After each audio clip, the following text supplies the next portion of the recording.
La semaine passée, on a eu de bons échos sur le message qui a été donné.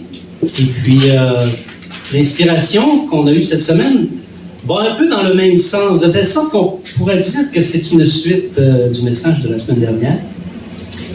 Et on va faire un petit exercice avant de commencer le message. On va voir si vous avez bien écouté la semaine passée. Je vais vous poser quelques questions. Mais avant qu'on aille profondément dans le message qui s'intitule « La persévérance du peuple nouveau-né », c'est militaire, ils s'exercent pour la guerre avec persévérance parce qu'ils veulent la gagner, cette guerre. On va demander au Seigneur de nous accompagner dans la diffusion de la parole. Seigneur, nous te remercions pour ce privilège unique.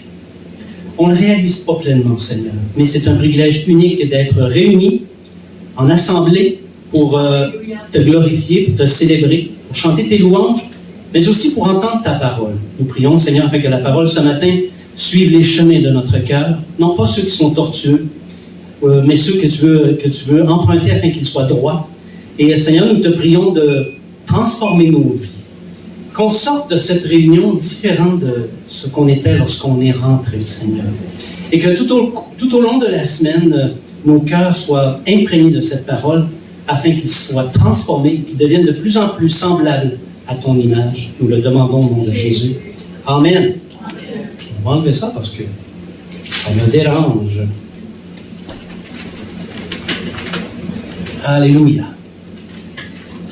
Donc, la semaine passée, essentiellement, on a parlé un peu de la mission de Christ qui est, vous le savez tous, de bâtir son Église, ce peuple nouveau-né, qui était prophétisé et exposé dans le psaume 22.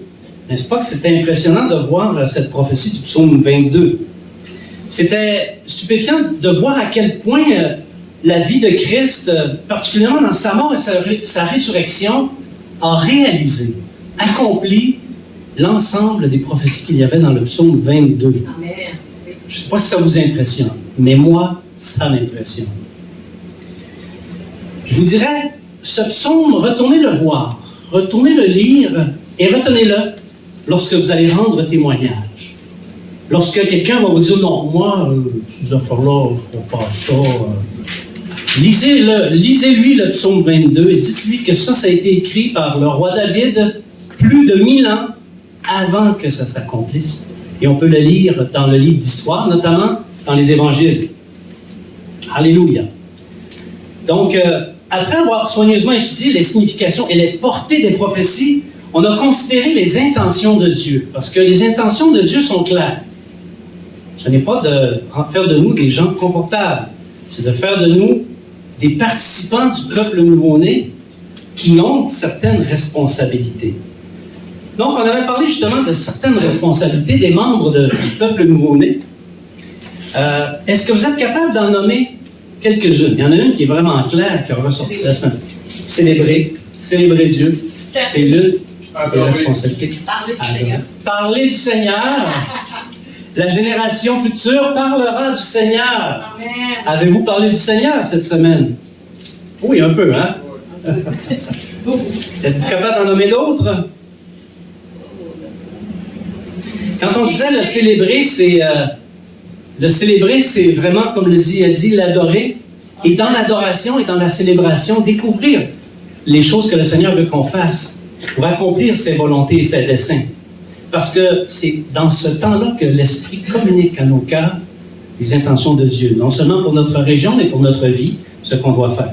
Il y en avait une autre aussi qui est importante. Est-ce que vous êtes capable de la nommer? Écouter, oui. Annoncer sa justice. La justice de Dieu, il a donné son Fils unique, il n'y en a pas d'autre, afin que nous puissions obtenir le pardon de nos péchés et être justifiés auprès de Dieu. Et dans cette justice, il y a une provision également pour les péchés qu'on a commis cette semaine. On a peut-être commis des péchés cette semaine. Oui. Qui nous a imposé de demander pardon au Seigneur Jésus. Oui. Et dans sa justice, il y a eu ce pardon. Allez. On a demandé pardon au Seigneur et il nous a pardonné. Merci Seigneur. Alors Christ a accompli l'œuvre de la rédemption prévue par Dieu pour accomplir la justice de Dieu et sauver, pas tous les hommes, ceux qui mettent leur foi en lui. Ça, c'est bien important. Et, puisque la foi vient de ce qu'on entend, et ce qu'on entend vient de la parole de Dieu, il faut donc proclamer cette justice. Amen. Non pas la garder pour nous. On a été sauvés, on a parlé de cette image, hein? On a été sauvés de la tempête, on est à quai, en sécurité, on reprend notre souffle. Après ça, on regarde ceux qui sont dans la tempête, sont en train de se noyer, et on leur dit, pauvres, eux autres ne sont pas chanceux. Et on ne leur tend pas la main pour qu'ils s'en viennent eux aussi sur le quai de la justice de Dieu. Alors, proclamer la justice de Dieu à ceux qui nous entourent. Amen. On disait parler du Seigneur comme un digne membre du peuple nouveau-né à ceux qui sont sur notre chemin. Et annoncer les œuvres de Christ, c'est ça l'activité ultime. Annoncer les choses que Dieu opère par le Fils. Parce que le Fils opère des choses dans ta vie. Il a opéré des choses dans ta vie cette semaine. Et il l'a fait pour moi aussi. Annoncer que Dieu a tout créé, il ne faut jamais perdre ça de vue. Dieu a créé toutes choses. Qu'il bâtit son Église, ce peuple nouveau-né, il l'a bâti. Et il nous faut faire des disciples. Il nous faut diffuser les prophéties. C'est l'une des armes les plus puissantes dont nous disposons pour rendre témoignage, la prophétie biblique. Amen. Et vous avez le privilège d'avoir dans l'Église quelqu'un qui maîtrise les prophéties bibliques. Amen. Alors, c'est important d'utiliser ces outils-là qu'on a. Parler et annoncer également aux hommes qui nous entourent des principes qui régissent le royaume. Des vérités pures qu'on retrouve dans les évangiles. Amen. Toutes les vérités qu'il y a dans l'évangile sont pures. Essayez de trouver un défaut dans l'une des vérités qu'il y a dans l'évangile, mais il n'y en a pas. Parler des enseignements des apôtres aussi. Et toutes les autres choses que le Saint-Esprit inspire. C'est ça notre responsabilité. On a tout un coffre à outils à notre disposition pour faire les œuvres de Dieu et annoncer sa justice. Donc, un petit peu comme une suite ce matin, on va s'appuyer sur ce qui a été dit la semaine passée et on va regarder comment les choses se sont passées au commencement, lorsque ce peuple nouveau a pris naissance, lorsqu'il a vu le jour, Alléluia. lorsqu'il a commencé son existence. Et on va se poser des questions. Ce fameux peuple nouveau-né, que faisait-il aux origines de tout? Comment ça se passait? Est-ce qu'il faisait des réunions comme on fait aujourd'hui? Est-ce qu'il diffusait sur l'Internet? Comment s'est développé ce peuple nouveau-né? Et jusqu'où ces pratiques sont encore pertinentes et doivent encore être faites aujourd'hui par les membres du peuple nouveau-né moderne? Amen.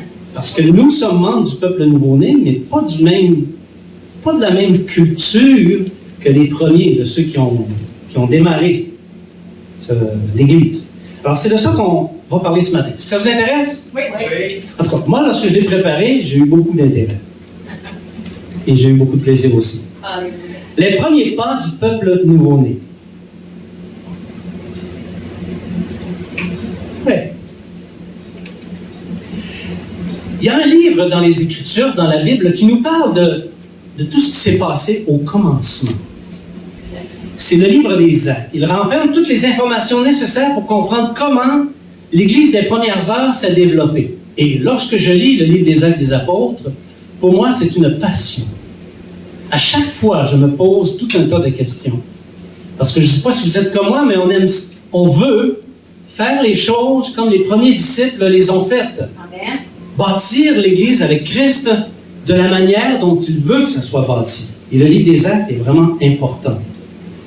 Il nous dit comment, le livre des Actes, comment depuis Jérusalem et la Judée, elle s'est répandue dans tout Israël, dans la Samarie et jusqu'aux extrémités du monde.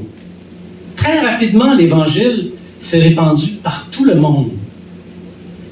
Cette première phase de l'Église de Christ, ceux qui connaissent la théologie que j'enseigne sur cette Église comprennent ce que je veux dire par là, la première phase, OK?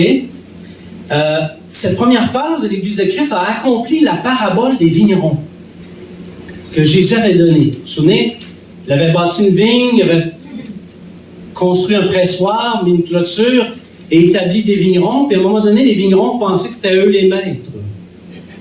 Et ils ont chassé les serviteurs, ils ont chassé même le fils, et ils ont voulu prendre la vigne. Et le maître est venu et il a détruit les vignerons.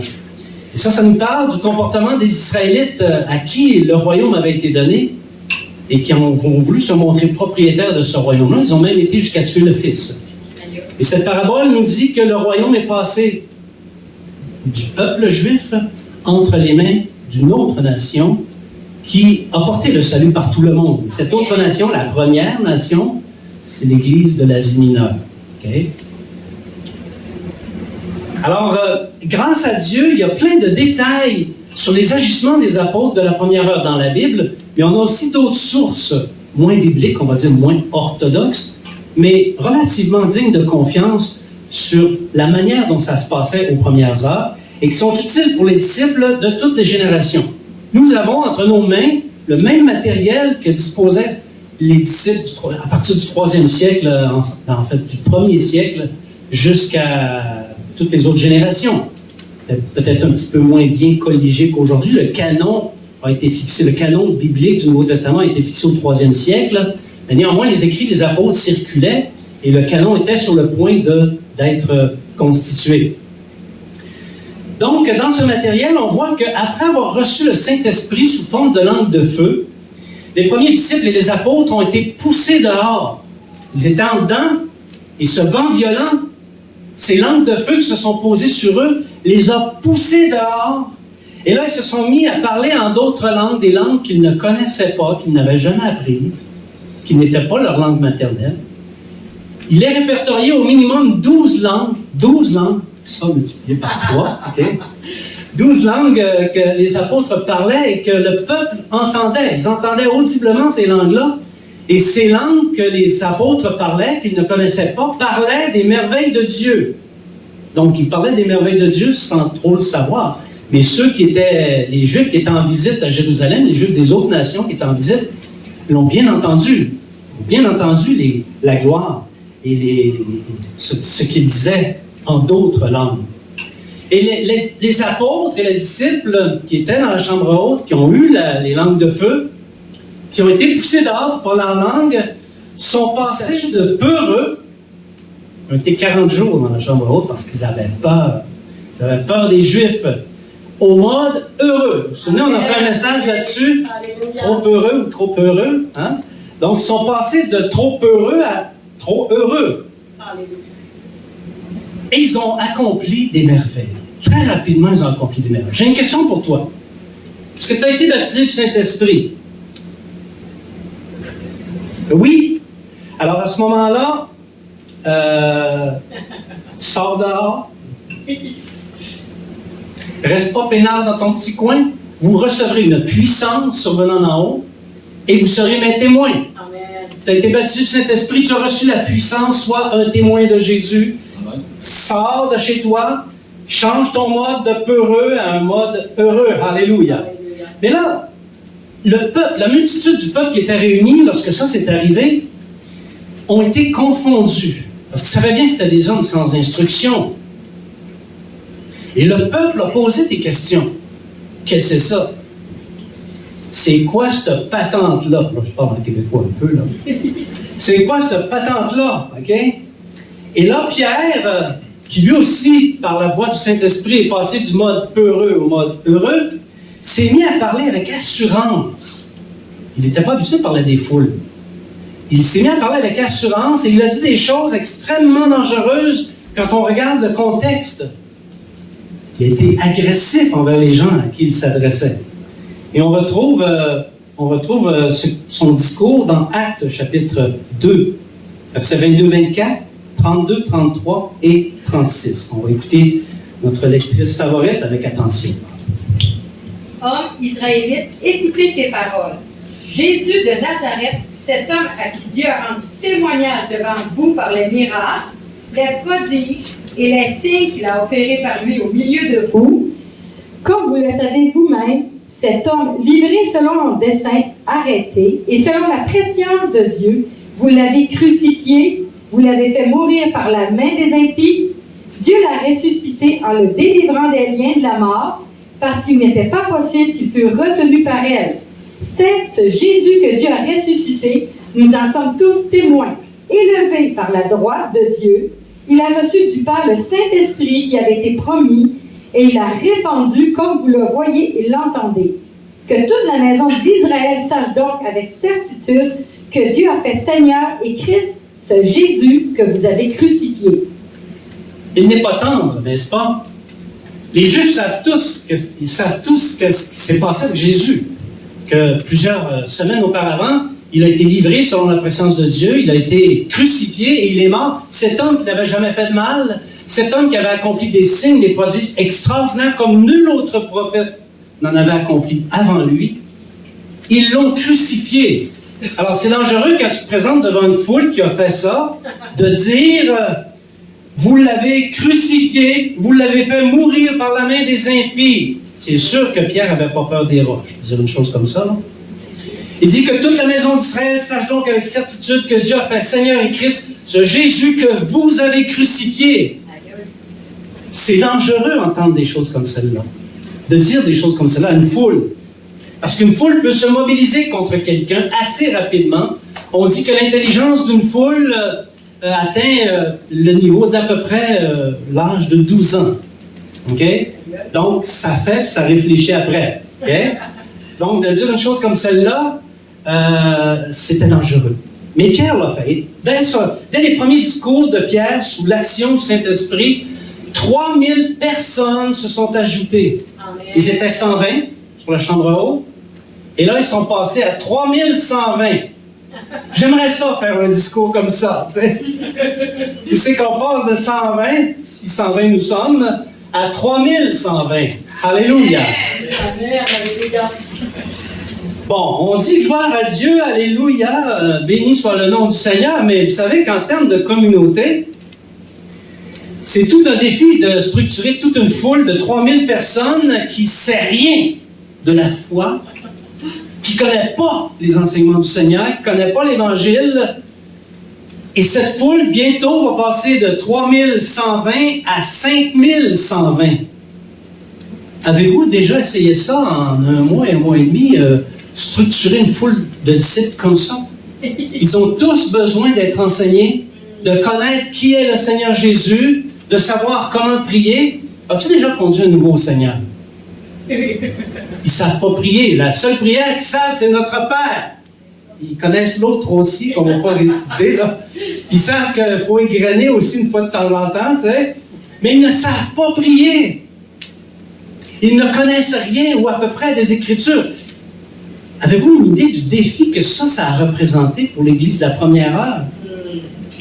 Mais là-dessus, les apôtres se sont montrés sages et inspirés. Le Seigneur était vraiment avec eux. Maintenant, on va regarder quels ont été les comportements, parce que ça devrait nous intéresser, quels ont été les comportements de la communauté des premiers disciples.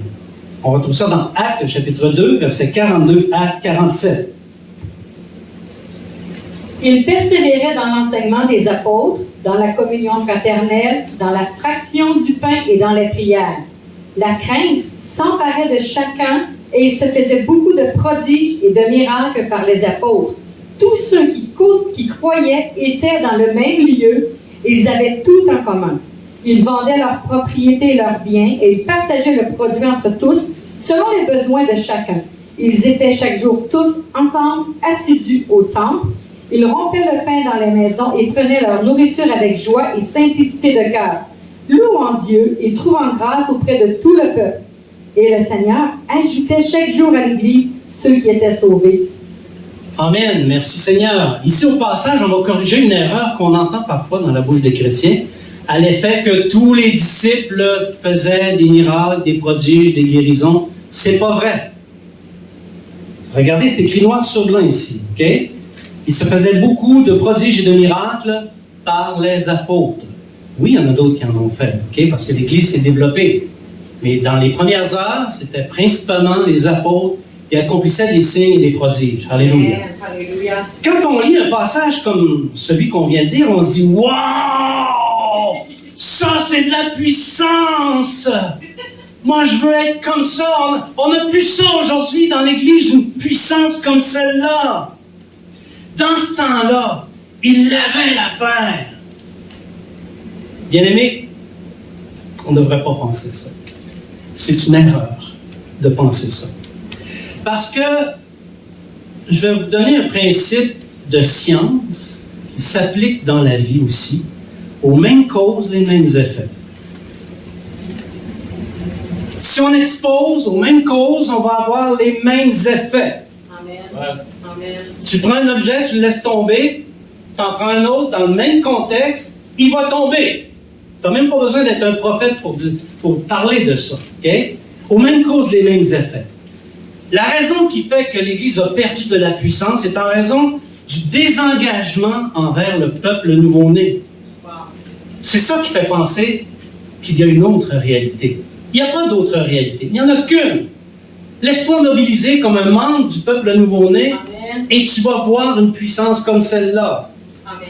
Alléluia. La génération actuelle, vous ne le savez pas, peut-être, vous le savez, mais je le dis quand même, elle est caractérisée par l'hédonisme. Oui. L'hédonisme, c'est je m'aime plus que vous pensez. Mais je m'aime. Et les comportements égocentriques qui les accompagnent. Si tu fais partie du peuple nouveau-né et que tu es comme ça, OK, bien, je vais te dire ce que tu vas voir en termes de puissance. Not a thing. Ou encore en français, à rien.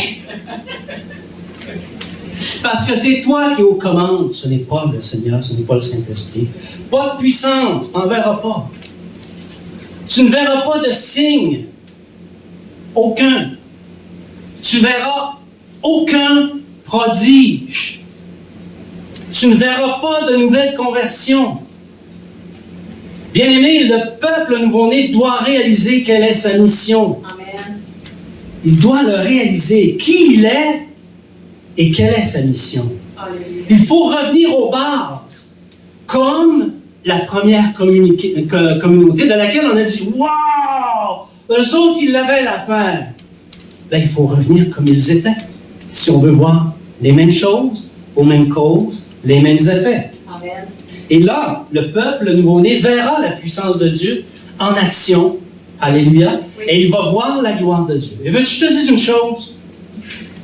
Quand tu as commencé à goûter la puissance de Dieu, c'est une drogue. Oui. Tu en redemandes. Et tu en as, et tu en veux encore. C'est une vraie drogue, la puissance de Dieu. Alléluia. Alors, on va examiner les causes qui ont fait en sorte que les disciples ont vu toute cette puissance. Et on va voir, est-ce qu'on peut reproduire ces causes et conséquemment voir les mêmes effets? Non? Persévérer dans l'enseignement des apôtres. Première chose. Là, c'est le point numéro 2, là, mais c'est le point qu'on examine. OK? Persévérer dans l'enseignement des apôtres. Dès les premières conversions, les apôtres se sont efforcés, sous l'action du Saint-Esprit, on s'entend? Parce que sans l'action du Saint-Esprit, rien n'est possible. Oui. Sans l'action du Saint-Esprit, tu ne peux même pas voir ce que Dieu veut faire, ce que Dieu veut accomplir. Donc, les apôtres se sont efforcés, sous l'action du Saint-Esprit, de transmettre les prescriptions du Seigneur en les exposant systématiquement aux disciples. Et c'est ce que Jésus leur a dit. Enseignez-leur à suivre tout ce que je vous ai prescrit. Amen. Oui. Faites des disciples et enseignez-leur à suivre tout ce que je vous ai prescrit. Alors, l'enseignement des apôtres, persévérer dans l'enseignement des apôtres, c'est mettre l'Évangile en pratique. Ça, c'est persévérer dans l'enseignement des apôtres. D'ailleurs, si on fait exception de l'Évangile de Luc, les évangiles, c'est l'enseignement des apôtres parce que c'est eux qui l'ont écrit. Luc a écrit un évangile relativement détaillé, mais c'était le produit de son contact avec les apôtres, notamment Pierre, Barnabas et l'apôtre Paul. Donc, Luc ne raconte pas un évangile loufoque. Luc raconte ce qu'il a vu et entendu de la bouche des apôtres. On peut considérer que l'évangile de Luc, c'est aussi l'enseignement des apôtres. Amen. Alléluia. Le principal mot qui vient en évidence dans le texte, qui est en évidence dans le texte qu'on vient de lire, c'est le mot persévérer. Persévérer. Notre génération a oublié ce que voulait dire persévérer. On ne persévère plus aujourd'hui. On a un job, le boss a dit quelque chose, pas pour mon enfant.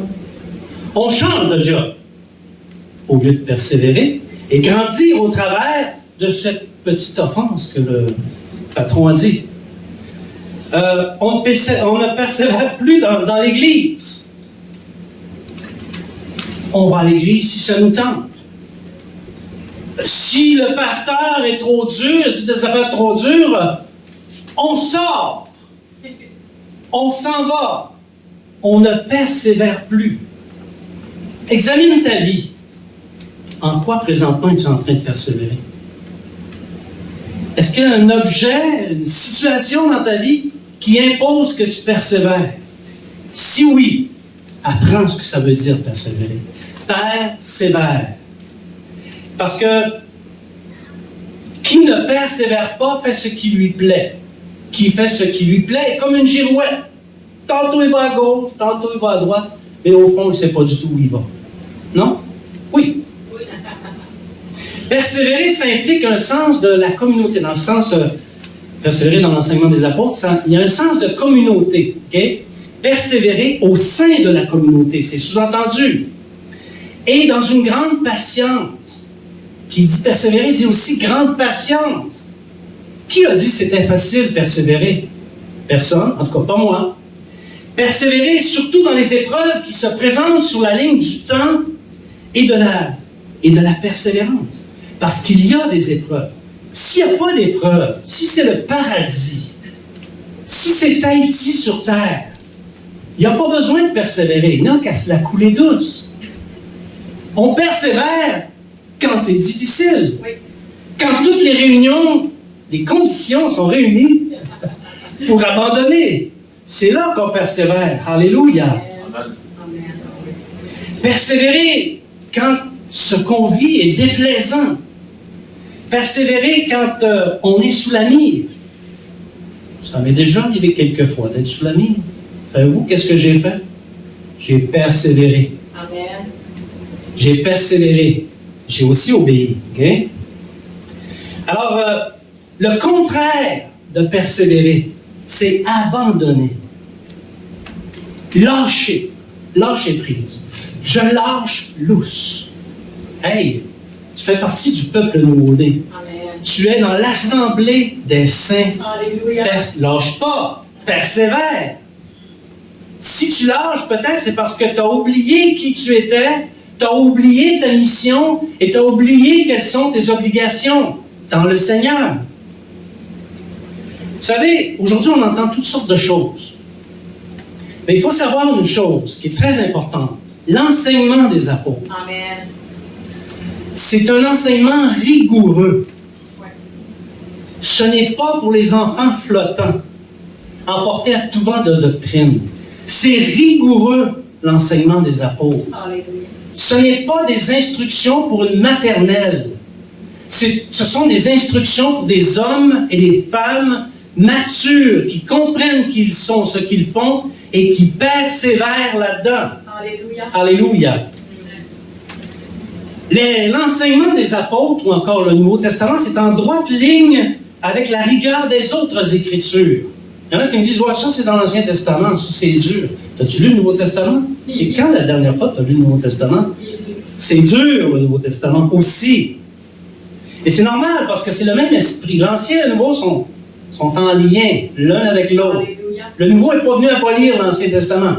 Si quelqu'un te dit ça, l'Ancien Testament était aboli, regarde-le droit dans les yeux et dis, t'es d'un patate, mon ami. Parce que l'Ancien Testament n'a pas été aboli. Okay? Jésus est venu l'accomplir. Très différent. Oui. Donc, le Père a pourvu tout ce qu'il faut pour aider le peuple nouveau-né à persévérer dans l'enseignement des apôtres. Tout ce que les apôtres ont enseigné, ben, qu'est-ce qu'ils ont enseigné les apôtres? Ben, tout ce qu'ils ont enseigné, c'est à portée de main. Plus aujourd'hui que jamais. Jamais on a eu autant accès aux Écritures qu'aujourd'hui. Amen, oui. L'enseignement des apôtres, c'est le Nouveau Testament. C'est eux qui ont écrit le Nouveau Testament. Donc, persévère dans ce que les apôtres t'enseignent dans le Nouveau Testament. Amen. C'est ça que les premiers disciples faisaient. Ils persévéraient dans le Nouveau Testament. Vous savez, c'est sûr qu'aujourd'hui, on est dans l'Église de Philadelphie, de plus de 2000 ans après la première communauté, c'est évident que certains enseignements des apôtres qui sont difficiles à comprendre. Mais Dieu ne nous a pas laissés, il ne nous a pas abandonnés.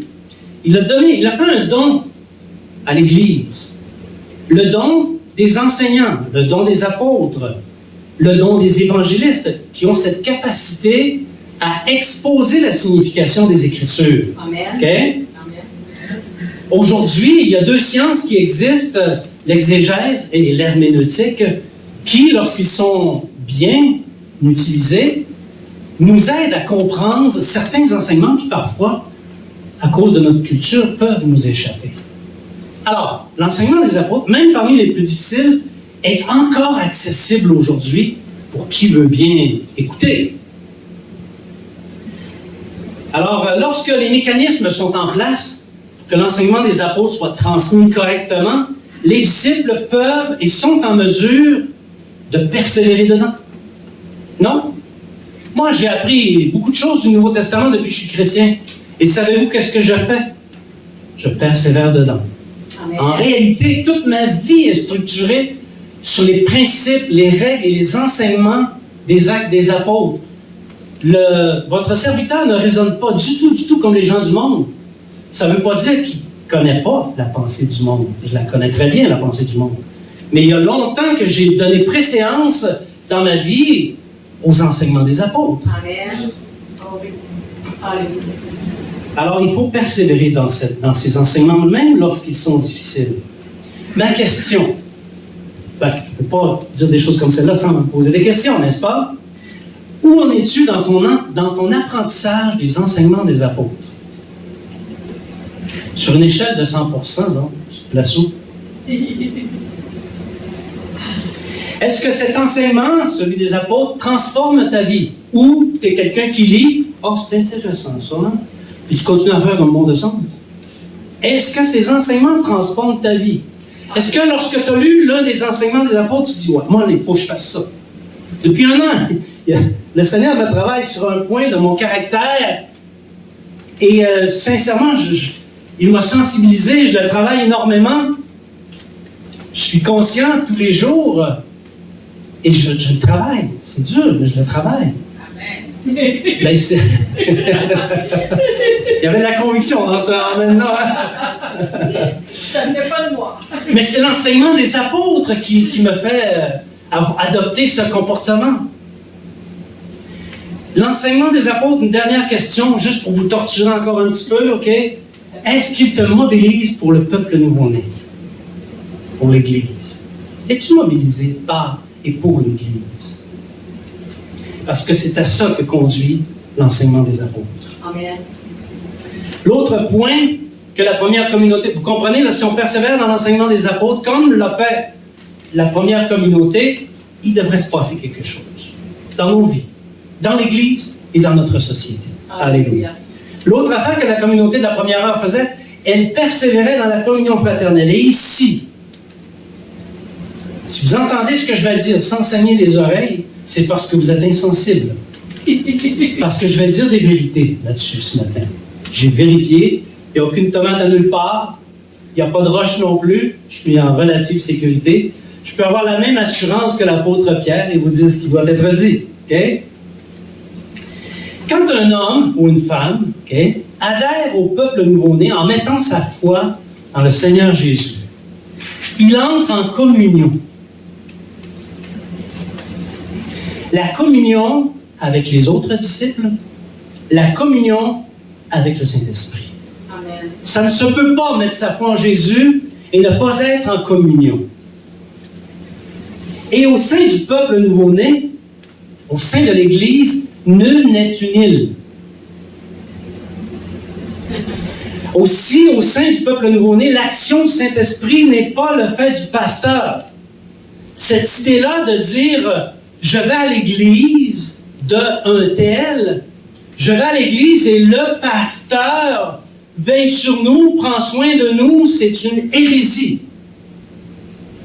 C'est une hérésie. L'Église, ce n'est pas le pasteur. L'Église, c'est l'assemblée. Amen. L'assemblée des saints.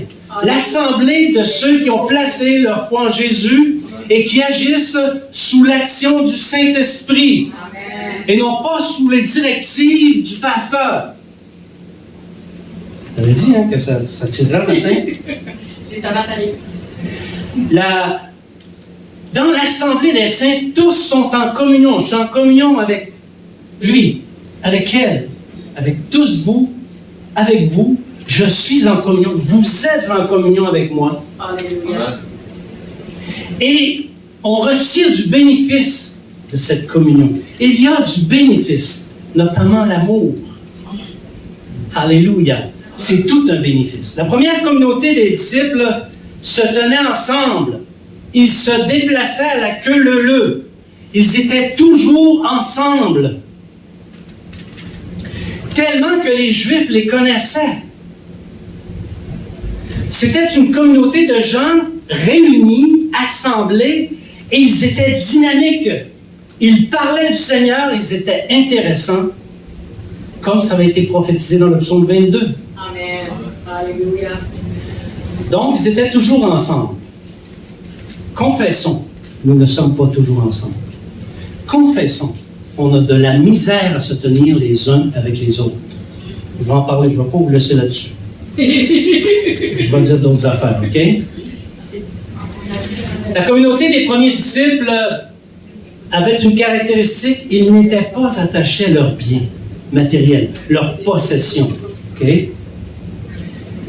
Ils étaient tellement heureux d'avoir obtenu le pardon de leurs péchés.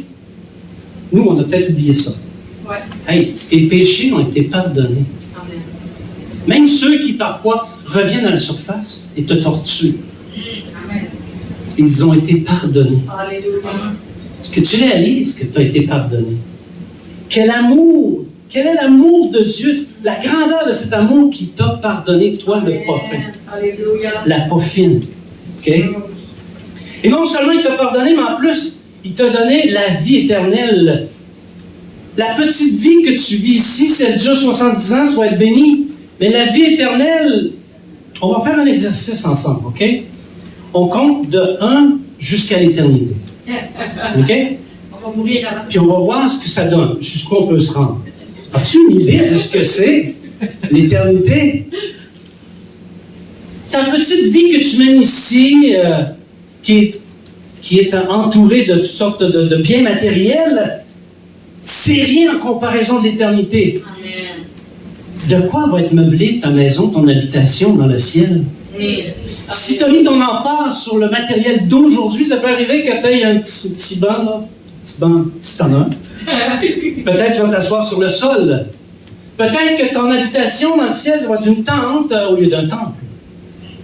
C'est ici, bien-aimé, pendant ces 70 ans que ça se passe. Tel tu as géré tes ressources ici, tel tu seras béni dans le ciel. Alléluia.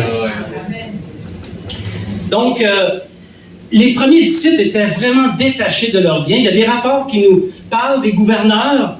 Les gouverneurs voulaient absolument les obliger à manger des viandes sacrifiées aux idoles. Il y a des documents qui montrent la préoccupation des gouverneurs. C'est quoi ce monde-là? Ils font la file pour nous donner leurs biens, alors que c'est une menace. On les menace que s'ils ne mangent pas des viandes sacrifiées à l'empereur ou aux idoles, ils vont perdre leurs biens. Ils s'en viennent au bureau de la préfecture en file pour nous donner leurs biens. C'est quoi cette affaire-là? C'était pas toutes des pauvres. Il y en a qui étaient bien nantis.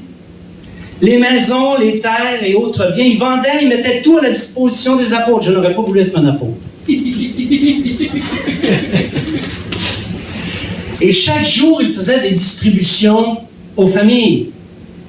Et ça a fait en sorte que dans la communauté des premiers croyants, au moins des 5120 au minimum, mais sûr qu'ils sont passés à plus que ça, OK? Il n'y avait aucun indigent. Personne n'était pauvre. C'était tellement beau que le peuple, ils avaient la faveur auprès du peuple. Le peuple les louait hautement. Ils disaient, ça c'est du bon monde. Tu regardes-tu aller? Ça, c'est vraiment des gens qui sont authentiques. Et savez-vous quoi? Ces gens-là, ils étaient exactement comme moi, comme toi. Amen. Pas de différence. Oui. Constitués identiques. Même génétique. Même génome. Okay? Sauf ceux qui traitent du caractère et des différences. Là. Mais c'est la même génétique. Ils étaient comme toi et moi. Pas de différence. Bien aimé, j'ai une question vraiment qui tue ce matin. Et eux, en passant, ils abandonnaient leur chose joyeusement. Là. Quand ils passaient devant le gouverneur, c'était le sourire fendu jusqu'aux oreilles. Okay? Il n'y avait pas de larmes. Question pour toi. Quelle place occupent tes biens dans ta vie? C'est une question qui tue, ça, OK? Bon. Le Seigneur ne nous demande pas de faire comme les premiers disciples.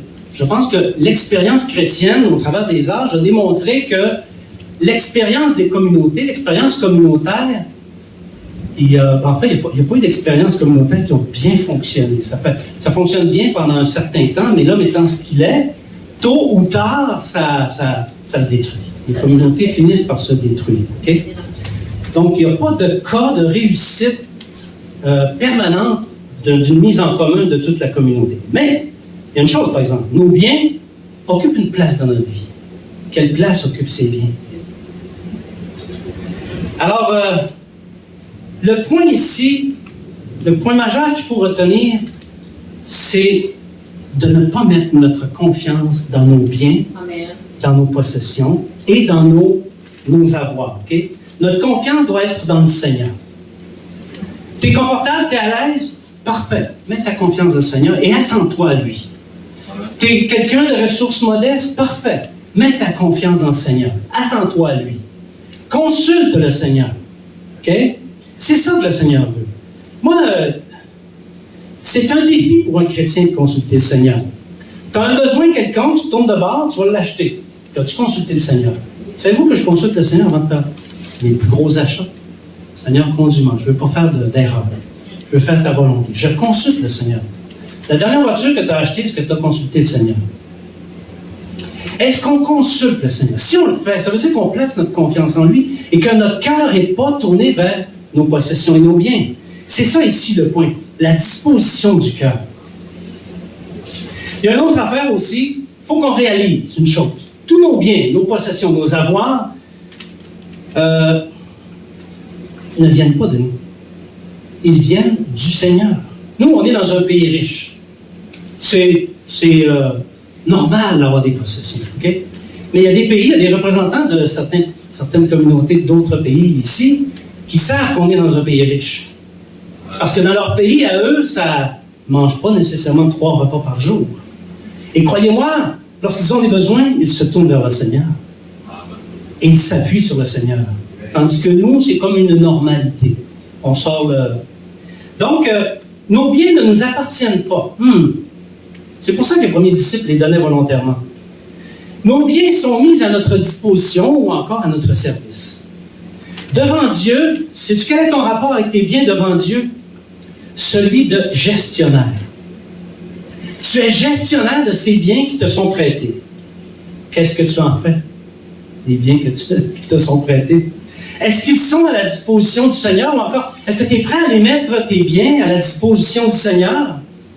Est-ce que tu te comportes égoïstement ou tu remets au Seigneur qu'est-ce qui lui appartient? La partie qui lui revient, parce qu'il y a une partie qui lui revient, OK? Qu'est-ce qu'on fait? Une autre question qu'on pourrait retourner un peu avec une autre question, qui est peut-être une question qui tue encore ce matin. Vous allez tous mourir de moron, sortir de moron d'ici, là. Es-tu prêt? Si l'Esprit te le demande, pas Régent, OK? Si l'Esprit te le demande, à tout perdre ou à tout mettre au service du Seigneur. Il y a des hommes qui l'ont fait. Je connais un homme, j'ai lu l'histoire d'un homme, je pense que c'est Studd, Charles Studd, si ma mémoire est fidèle. Son père c'était un millionnaire, son père avait travaillé dans les plantations, donc il a fait son argent sur le dos des humbles, des pauvres. Mais le fils a hérité du père d'une somme colossale. Et vers la fin de son ministère, Charles Studd, qui avait hérité de son père d'une partie importante des richesses acquises dans les plantations, a tout donné, la totalité de l'héritage, à l'armée du salut. L'Esprit lui a dit, cède tes possessions à l'armée du salut. Et il l'a fait. Des millions de dollars à l'armée du salut. Mais si l'Esprit te le demande, est-ce que tu es prêt à le faire? Où est ton cœur par rapport aux biens temporels qui disparaîtront emportés par la fumée? Tout ce que vous voyez ici, tout ce qui s'appelle richesse, or, argent va brûler. Tout va brûler. Tout va être emporté par une fusion de la terre. Tout va disparaître. Et non seulement ça, mais ces biens-là, on ne peut pas les emporter. Tu sais, tu peux, si tu veux, mettre ça enterrer ça dans un trailer en espérant qu'il va être utile quand tu vas revenir, comme faisaient les pharisiens, pas les pharisiens, mais les Égyptiens. Ils enterraient leur richesse avec eux en se disant, je vais en avoir besoin dans l'au-delà. Mais aujourd'hui, on creuse ces tombes, on creuse ces tombes, puis les chevaux sont encore là, squelettiques, vous me direz. Les roues sont encore là, les chars sont encore là, les guirlandes, tout est encore là. C'est sûr que s'ils en ont eu besoin, ils ne s'en ont pas servi. Ça, c'est certain. On ne peut pas les transporter. La seule manière qu'on a de transférer nos biens, nos richesses dans le ciel, c'est d'en faire don. Amen. Tu fais don, Dieu va te rendre au centuple au ciel et au centuple ici sur la terre. Il y a des milliers de témoins de ça, des millions de témoins de ça. Alléluia. Parce que certainement, au sujet des biens matériels, parce que c'est ça les disciples, ils renonçaient à tout, au sujet des biens matériels, il faut savoir qu'un jour, on va se rendre, comparaître devant le Seigneur. Et il va nous poser des questions, c'est certain. Tu ne peux pas passer devant un tribunal, et là, le juge te regarde. OK, vas-y. C'est pas comme ça que ça se passe, là. Le Seigneur Jésus va nous poser des questions. Si notre cœur n'a pas été droit par rapport aux richesses et aux biens matériels, il va nous poser la question. Bon, le simple fait qu'il nous pose la question, c'est une bonne nouvelle. Ça veut dire qu'on est au ciel, OK? Mais il va quand même nous demander qu'est-ce qu'on a fait. Qu'est-ce qu'on a fait avec ça, OK? Est-ce que... Et c'est ça le point que je veux dire. C'est que lorsqu'on va comparer devant le Seigneur Jésus, tout ce qu'on a fait avec nos biens, nos richesses, va être mis dans la perspective avec la mission de Christ, qui est la construction de l'Église. Alors, si notre cœur était orienté vers ça, nos biens matériels l'ont été aussi, et le Seigneur va nous dire, entre bon et fidèle serviteur. C'est ça qu'il va nous dire. Amen.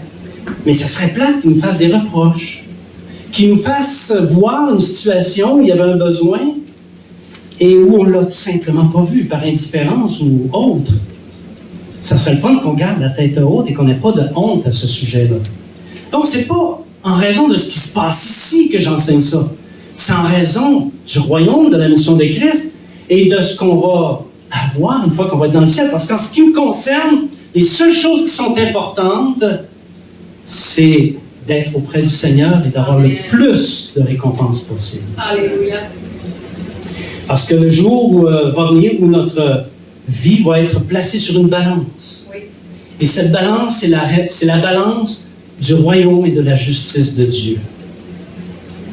Et il faudra avoir des réponses. Donc, répudions. Bien aimé, on entend toutes sortes de choses aux nouvelles, dans les médias. On voit toutes sortes de choses aussi. Répudions les pensées vaines de cette génération qui dit « Prends du bon temps. Tu as juste une vie à vivre. Okay? Prends du bon temps. » Répudie cette pensée-là pour consacrer tes biens au service du Seigneur. Et le Seigneur va te le rendre. Amen. Au centuple. Oui. Il a dit, il n'y a personne qui, pour avoir abandonné son père, sa mère, ses frères, ses sœurs, ses amis pour le royaume, n'en retrouvera pas au centuple Oui. dans le royaume. Ici-bas sur la terre, et sa récompense dans le ciel. Amen. Alléluia. Il n'y a rien qu'on abandonne pour le Seigneur qu'on ne retrouve pas abondamment dans son règne. Alléluia. Bon, on va lâcher les biens, les possessions, OK?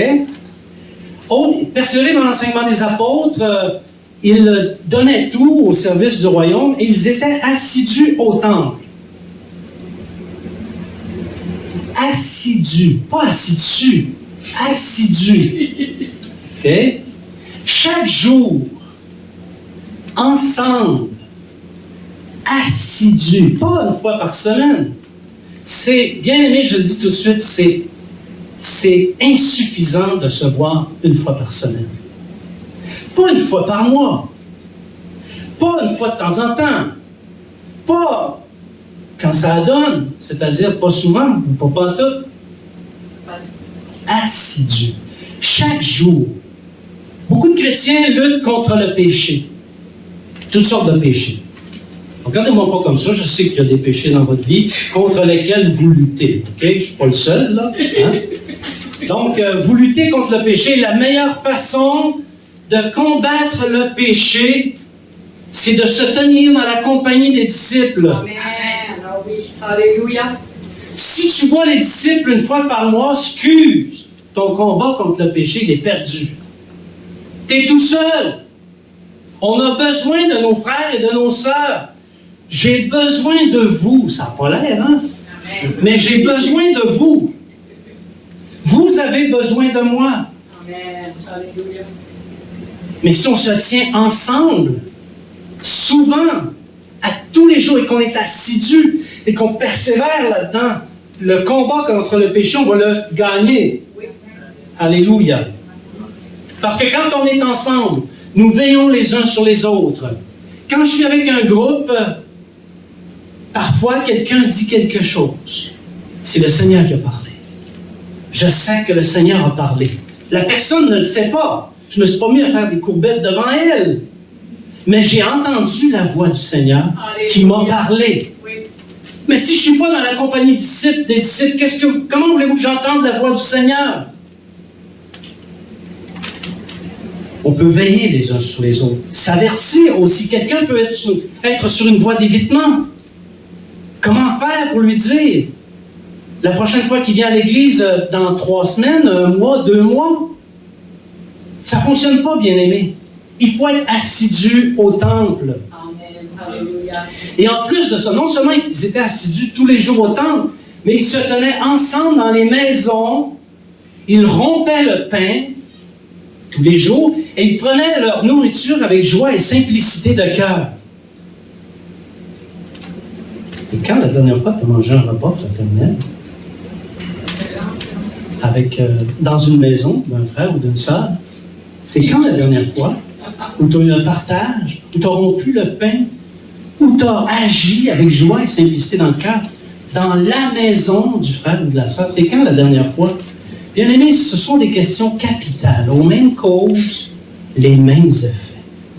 Si l'Église est léthargique, elle ne verra pas la puissance de Dieu. Ou elle va avoir une expression léthargique, c'est-à-dire rien du tout. Alors, soyons honnêtes ce matin. Vous êtes tous ici parce que vous aimez l'Église, parce que vous nous aimez, parce que vous aimez les frères et les sœurs. Oui. Mais si, dans ton cœur, il y a ce désir que l'Église se remplisse, il est dans mon cœur, OK? Si ça, c'est dans ton cœur que l'Église se remplisse, il y a un prix à payer. Et c'est le prix de la communion fraternelle et de l'assiduité aux réunions de l'Église. Et rares sont ceux qui sont prêts à payer ce prix-là et à y persévérer. Rares sont ceux-là. Pour faire une confession, nous sommes sidérés de voir l'apathie des chrétiens ici au Saguenay. C'est un phénomène que nous ne connaissions pas. Parce que là où je viens, l'église que je fréquentais, les gens étaient assidus. Assidus à toutes les réunions. Ils allaient dans les maisons les uns des autres. Ici, qu'est-ce qu'on voit? L'apathie, le mépris. Les chrétiens colportent, les chrétiens sont dans la médisance, sont dans la calomnie. C'est une horreur. C'est une horreur. On s'est levés, nous, pour combattre ça. Mais ça nous rebondit d'en face. C'est une horreur, bien-aimés. Il y a un prix à payer, et c'est d'être ensemble. Amen. De veiller les uns sur les autres, de s'aimer les uns les autres, amen. D'accepter de recevoir ce que l'autre a à me dire, parce que l'autre a quelque chose à me dire. L'individualisme et l'égocentrisme sont maîtres de bien des chrétiens, et ces chrétiens sont stériles. Ils ne portent pas de fruits. Ils sont joyeux. Peut-être on peut voir une fois de temps en temps sur eux le fruit du Saint-Esprit, la joie. Des fois, ils sont en paix, des fois, ils sont... Mais ils ne portent pas de fruits. Le maître vient, il voit des feuilles. Des feuilles comme c'est incroyable. Là, il regarde le figuier et dit « Wow! J'ai faim ce matin. C'est sûr que je vais être rassasié. » Il fouille dans le figuier. Qu'est-ce qu'il trouve? Rien. On a mis sur pied, il y a quelques années, ce qu'on appelle les groupes agapés, qui était une initiative qui venait du Saint-Esprit. Et l'objectif des groupes agapés, c'était justement de stimuler la communion fraternelle. Est-ce qu'on a été un succès? On a été en échec. Parce que l'indifférence des uns et les mauvaises attitudes des autres ont sabordé les groupes agapés. Mais les groupes agapés, c'est une initiative extrêmement biblique, qui est inspirée par le passage que j'enseigne ce matin. Persévérer dans l'enseignement des apôtres, dans la communion fraternelle et l'assiduité au temple. C'est certain qu'il faut revenir dans les groupes, dans les maisons. Il faut qu'on revienne dans les maisons les uns des autres. Amen. On a le droit d'être 10, 3 noyaux différents. Oui. Et où l'empêchement? Qui vient dehors. Oui. Fais-le une fois. Invite 10 chrétiens cette semaine de 3 noyaux. Puis tu vas voir, ça va bien aller, je te le dis. Amen. Ça va bien aller. Il faut qu'on se réunisse, bien-aimés. Je vous le dis, c'est mon cœur qui parle. Il faut qu'on se tienne dans la compagnie les uns des autres, dans nos maisons. Qui sont tes amis chrétiens? Tiens-toi avec eux. Va manger chez eux. Invite-les à manger chez toi. Mettez-vous pas à parler là, des élections, là. Mettez-vous à parler du Seigneur, parce que le peuple nouveau-né, quelle est sa caractéristique, là? Il parle du Seigneur. Alléluia. Invitons-nous. Est-ce qu'on peut commencer ça? Oui. Est-ce qu'on peut commencer à s'inviter les uns les autres? Oui. Avoir des partages, des repas fraternels. Oui. Est-ce qu'on peut parler du Seigneur? Est-ce qu'on peut prier pour les besoins pendant ce temps-là? Pas juste le fait de dire, hey, t'es bonne ta sauce, hein? Il y a une épice dedans. Je vais aller plus loin. Prenez la Sainte Seine. Mangez avec joie et simplicité de cœur. Quand vous êtes ensemble, quand vous allez vous réunir à partir de cette semaine, je vais l'entendre parler, normalement, OK? Tenez-vous en garde contre la médisance et la calomnie, ce péché qui provient d'une domination qui règne sur le Saguenay. Si tu es chrétien et tu n'es pas conscient de ça, il y a un petit problème. Peut-être que tu es dans la médisance de la calomnie. Si tu te réunis, parle du Seigneur. Ne te mets pas à calomnier, ne te mets pas à faire de la médisance. On a connu ce phénomène-là dans la dernière année, les 2 dernières années. Il y a eu dans l'Église de la calomnie et de la médisance, et ça a conduit au résultat que vous voyez aujourd'hui. Il n'y a pas que la pandémie qui est responsable de tout ça. Okay? C'est certain. Si nous voulons que le peuple du Saguenay soit atteint, le Seigneur nous interpelle à multiplier les occasions de communion fraternelle. Parce que la personne qui est importante pour moi, après le Seigneur Jésus, c'est toi, c'est toi, c'est toi, c'est toi. C'est la personne la plus importante pour moi. Tu es une personne importante pour moi. Amen. Et tu es une personne importante pour le Seigneur Jésus. Alléluia. Persévérer dans la fraction du pain et la prière, je vais exploser un petit peu plus ce point-là. Il y a quelques années, on avait eu des réflexions sur la possibilité d'augmenter les occasions de faire la Sainte Seine. Okay? On la faisait une fois par mois. C'est ça qu'on avait appris. On a reproduit ce qu'on a appris. Et puis le Saint-Esprit nous a interpellés là-dessus. Et on s'était livré à quelques consultations. Puis on avait vu que c'était la volonté du Seigneur qu'on augmente de faire le repas du Seigneur ou la Sainte Seine. Okay? La fréquence. On augmente la fréquence. On pense qu'il est bon de continuer nos réflexions là-dessus. Parce que lorsque les premiers disciples se réunissaient dans les maisons, ils rompaient le pain. Attends un peu. Wow. T'es-tu en train de dire qu'ils faisaient la Sainte Seine sans qu'un pasteur soit là? Sans qu'il y ait un apôtre? Oh, mais c'est une rébellion, ça, là. Les premiers disciples rompaient le pain. Amen. Vous savez, c'était, à l'époque, lorsqu'ils mangeaient ensemble, il y avait une coutume, tout le moins chez les Juifs. Et la coutume, c'est qu'on se réunissait pour un repas. On n'était pas assis sur une chaise en passant, on était plutôt allongés. Allongés pour consommer sur la table.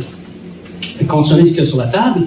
Les premiers disciples prenaient une coupe de vin pour commencer le repas. Parfois, ils la partageaient ensemble. Aujourd'hui, on ne ferait plus ça, on aurait tellement peur d'être contaminé. On ne ferait pas ça, hein? Surtout quand on sait que du vin, ça stérilise, mais en tout cas, ça, c'est une autre histoire. Et ensuite, une deuxième coupe de vin à la fin du repas. Et là, il rompait le pain. Et c'est à ce moment précis où il se souvenait du sacrifice de Jésus. Dans les maisons, pendant le repas. C'est là que ça se passait, OK? Par exemple, lorsque Judas a trempé son pain dans la coupe du Seigneur, c'était la deuxième coupe. C'est la raison pour laquelle, dans les évangiles, parfois, on parle de la coupe avant le repas, et dans d'autres évangiles, on parle de la coupe après le repas. Ça peut sembler confus, mais il faut comprendre que c'était comme ça que ça se passait à l'époque. OK? Alors, l'actuelle Sainte Seine, telle qu'on l'a fait, a été réduite à sa plus simple expression. Je n'ai pas vu personne manger entre le pain et le vin. Il n'y a personne qui a mis la table et qui a mangé son poulet ou son agneau. Okay? On a réduit ça à sa plus simple expression, les éléments. On appelle ça les éléments, le vin et le pain. Toutefois, ce n'était pas comme ça à l'origine.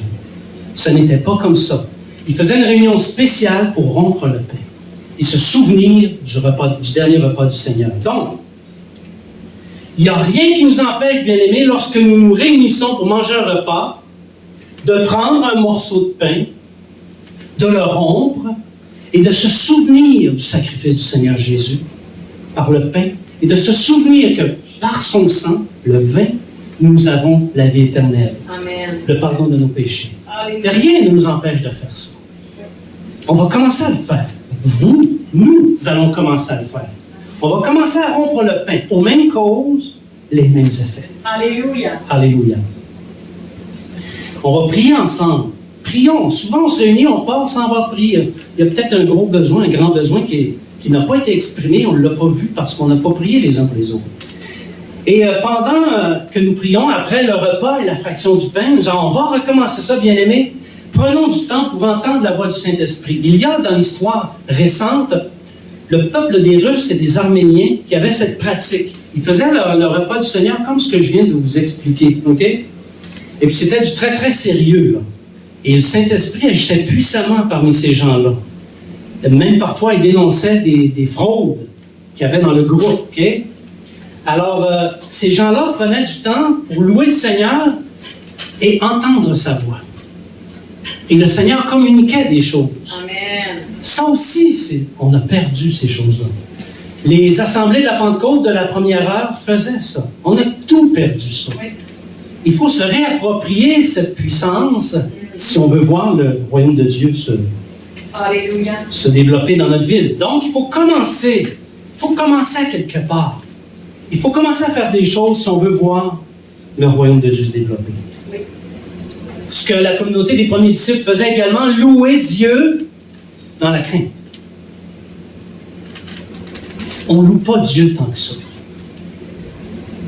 Je ne peux pas dire, selon mon expérience, que je suis impressionné par notre louange. C'est une louange de type dodo, métro, boulot. On loue parce qu'il faut louer. On loue, on a entendu les gens, on va louer. Hein? Les gens louent, on doit passer le temps de louer, là. Hein? Pas impressionnant, notre louange bien-aimée. Si vous aviez vu des réunions de prière, on a vu des réunions de prière de louange où le Saint-Esprit se déplaçait, c'était extraordinaire. Okay?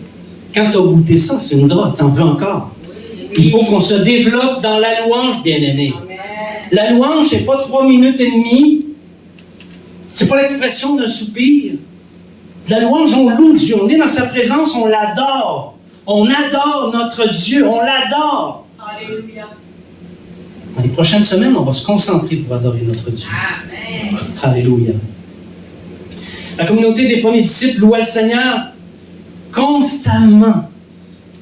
Les reconnaissances et les actions de grâce sortaient constamment de leur bouche. Et ils avaient appris la crainte de Dieu. Ouais. Et ça, c'est une autre affaire qu'on a oubliée. On a oublié de craindre Dieu.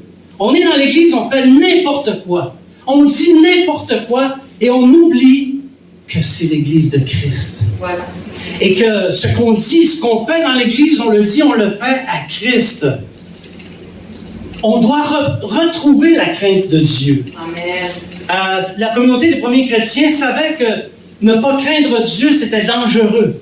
Déplaire à Dieu, au Seigneur, c'était dangereux. Ils l'ont appris avec l'expérience d'Ananias et Saphira. Okay? Non pas Ananias et ça suffira. Ananias et Saphira. Okay? Les deux sont tombés réellement pour avoir méprisé le Saint-Esprit. Les disciples s'en sont souvenus. Et quand ils louaient Dieu, ils étaient dans la crainte. Ils savaient qu'à n'importe quel moment, le Saint-Esprit pouvait dénoncer la fraude, dénoncer la fausseté et tomber réellement. Est-ce que tu penses que ça, c'est terminé aujourd'hui? Qu'on peut faire n'importe quoi dans l'Église, il n'y a pas de danger qu'on tombe réellement? Dans mon expérience de 44 ans, j'ai dénombré pas loin d'une dizaine de personnes qui sont tombées réellement pour avoir méprisé l'Église, pour avoir méprisé le Seigneur. Et c'est connu de l'Église. T'as jamais vu quelqu'un tomber réellement pour avoir méprisé le Seigneur et l'Église? Ben moi, j'en ai vu. Et puis, je peux te dire une chose, je me tiens en respect dans le Seigneur. Amen. On se tient en respect dans le Seigneur. Et non pas arriver comme des prétentieux, des arrogants et des méprisants. Il faut craindre Dieu et le louer. Le louer. Alléluia. Vous savez, beaucoup de chrétiens, je vois ça dans les réseaux sociaux, beaucoup de chrétiens considèrent, on en a parlé, je leur ai dit, considèrent Jésus comme un pote. Alors moi, Jésus, c'est mon pote, c'est mon best friend. OK? Mais c'est pas un pote. Ce pote, cet homme, ce Dieu que tu appelles ton pote, je vais te dire qu'est-ce qu'il peut faire dans Luc chapitre 12, versets 4 à 5. Je vous dis, à vous qui êtes mes amis, ne craignez pas ceux qui tuent le corps et qui, après cela, ne peuvent rien faire de plus. Je vous montrerai qui vous devez craindre. Craignez celui qui, après avoir tué, a le pouvoir de jeter dans la géhenne. Oui, je vous le dis, c'est lui que vous devez craindre. À qui il s'adresse? À ses amis. Je vous le dis, à vous qui êtes mes amis, craignez celui qui a le pouvoir de tuer le corps et envoyer l'âme dans le feu de la géhenne. Pense à ça. C'est lui que tu dois craindre. Puis tu dois le craindre pour vrai. OK? Ceci dit, la crainte de Dieu, nous, les Québécois, on a tendance à penser qu'il faut avoir peur de Dieu. Non. C'est une crainte qui est plus associée à un cœur. Un cœur qui, au fond, est joyeux, mais qui se tient respectueux. Amen. Il est content de Dieu. Il aime Dieu. Il est dans une affection envers Dieu. Mais il se tient dans le respect. Parce que Dieu, Christ, n'est pas un pote. Ce n'est pas un pote. C'est ton Dieu. Alléluia. Alléluia. Je vais te donner un exemple pour comprendre qu'est-ce que c'est la crainte. Comprendre le concept de la crainte de Dieu. Mettons que tu fais partie d'un conflit gigantesque, OK? Il y a une guerre nucléaire, OK? Puis là, les bombes, ça tombe, puis le monde s'en meurt par dizaines, par centaines de milliers. Puis toi, t'es pris là-dedans. OK? C'est une guerre sans merci. On ne fait pas de prisonniers. On tue. Ça tue, OK? Ça fait des victimes sans nom. Mais là, toi, tu te trouves dans le camp du plus fort. C'est toi qui es dans le camp de celui qui déjà est déclaré vainqueur. Oh, le combat a lieu, mais on le connaît, le vainqueur. Puis toi, tu es dans ce camp-là, OK? Alors, tu sais que ce camp-là, la victoire lui est assurée, puis cette victoire va te donner la vie. Ça va te donner, tu vas vivre à cause de la victoire, et non seulement tu vas partager toutes les richesses du butin. C'est gros ce que je dis là, mais c'est une image que je vous donne, OK? Ayant conscience de ça, de ce qui t'attend, toi qui es dans le camp des vainqueurs, du grand vainqueur, que tu vas avoir la vie, que tu vas être en sécurité, que tu vas avoir le butin. Quels sentiments peuvent t'habiter?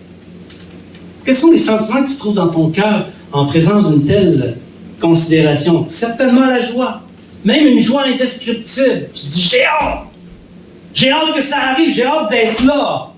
J'ai hâte que mon maître me donne le butin. OK? Et là, c'est une joie que personne ne peut enlever. Et toi, qui es combattant avec ce chef d'armée, tu sais quel était ton état. C'était l'état de celui qui méritait d'être tué. Mais il est venu te chercher. Il a fait de toi un chef aussi. Il t'a mis dans cette armée, puis tu vas hériter des promesses. Ça doit provoquer de la joie. Mais est-ce que ça ne fait pas aussi ressentir de la crainte? Tu te dis, bon, je suis mieux de me tenir peinard parce qu'il est puissant, OK, là? Et s'il pèse sur le béton, c'est sûr, je suis cuit, hein? Bien cuit pour ça.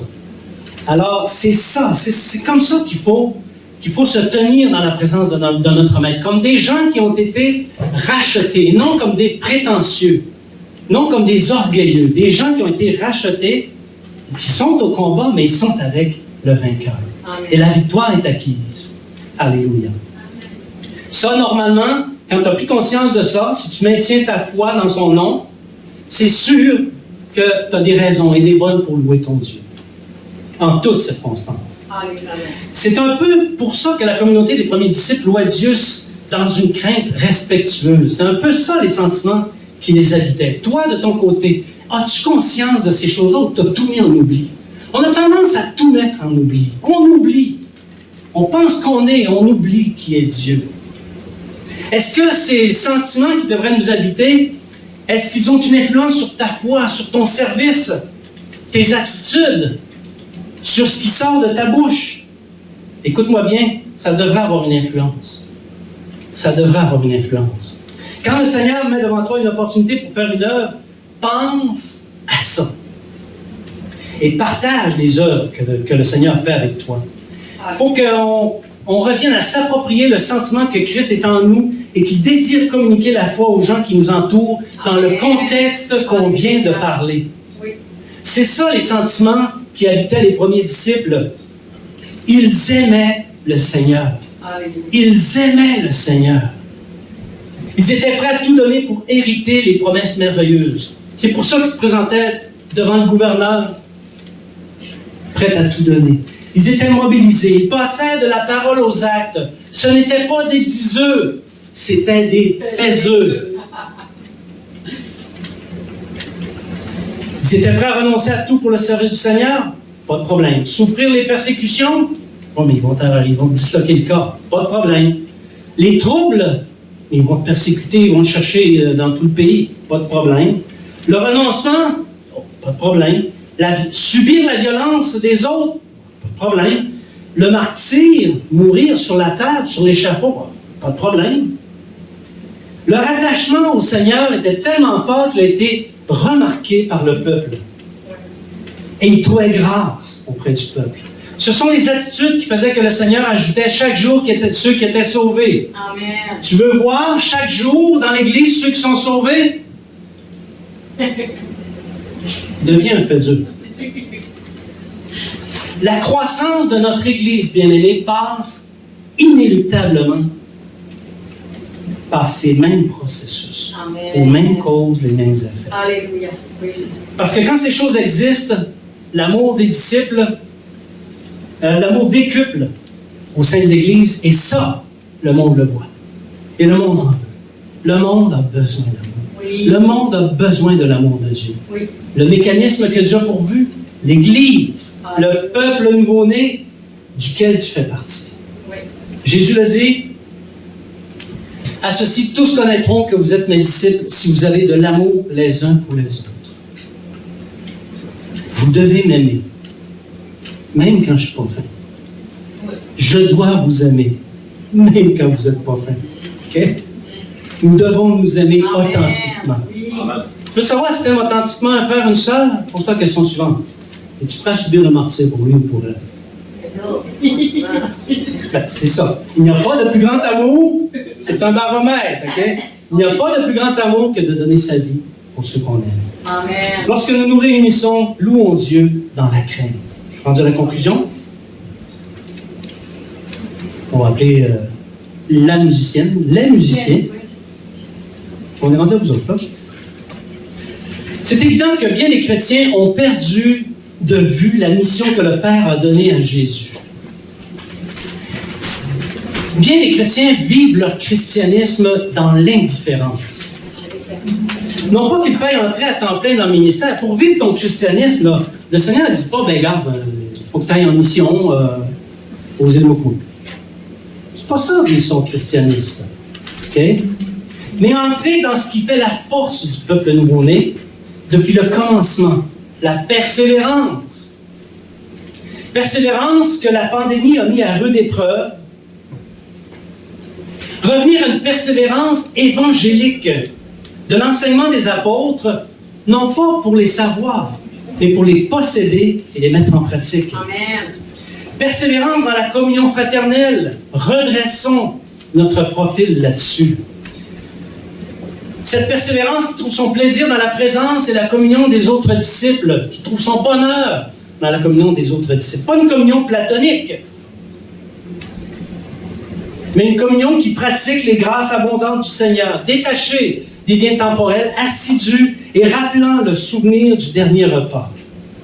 Enfin, une persévérance à louer Dieu, en rappelant qu'il nous a placés dans le camp des vainqueurs, mais que c'est encore lui, le grand général, qui possède le pouvoir de tuer mon corps et mon âme et de l'envoyer dans la géhenne. Et on sait une chose, c'est que dans le camp des vainqueurs, c'est eux qui vont hériter la terre. Puisse le Seigneur nous aider à prendre ces choses à cœur pour les pratiquer, non pas pour les connaître, pour les pratiquer avec persévérance. Amen. Vous allez à vous lever.